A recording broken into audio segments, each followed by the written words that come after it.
नौशहरा में शेरखवार बच्ची को जिंदा दफन होने से बचा लिया गया है। नौशहरा में नामालूम अफराद नोमोल्ड बच्ची को मट्टी में दबाकर चले गए थे। लोगों की इत्तला देने पर रेस्क्यू एहलकारों ने बच्ची को मट्टी से निकाला। रेस्क्यू हुकाम का बताना है कि हाजिर सर्विस अफसर की ख्वाहिश पर बच्ची उसके हवाले कर दी गई।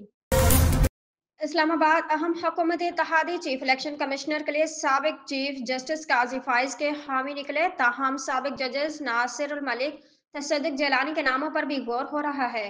तफसीलात के मुताबिक हुकूमत और अपोजिशन ने चीफ इलेक्शन कमिश्नर और मेम्बरान की तकरीरी पर आपसी मुशावरत शुरू कर दी। जराये ने बताया कि हुकूमत की जानिब से CEC और मेंबर्स के लिए साबिक जजेस या ब्यूरोक्रेट्स के नाम पर गौर किया जा रहा है। इस्लामाबाद जमीयत उलमा इस्लाम फे के सरबराह मौलाना फजल रहमान ने वज़ीर आज़म से नए इंतखाबात का मुतालबा दोहराते हुए कहा कि नए इंतखाबात करवाकर धांधली का दाग धोया जाए। तफसीलात के मुताबिक वज़ीर आज़म शहबाज शरीफ की जमीयत उलमा इस्लाम फे के सरबराह मौलाना फजल रहमान से गुज़श्ता रोज़ मुलाकात का अहवाल सामने आ गया। ज़राए ने बताया कि फजल रहमान ने अपोजिशन मुतालबात वज़ीर आज़म के सामने रख दिए, जिसमें उन्होंने वज़ीर आज़म से नए इंतखाबात का मुतालबा दोहरा दिया।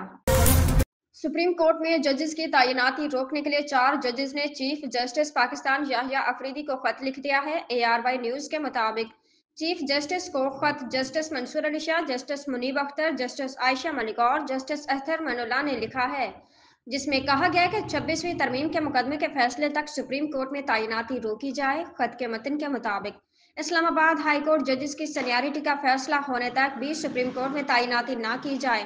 26वीं तरमीम केस में आईनी बेंच फुल कोर्ट का कह सकता है। सुप्रीम कोर्ट में नए जजेस आए तो फुल कोर्ट कौन सी होगी, ये तनाज़ा बन जाएगा।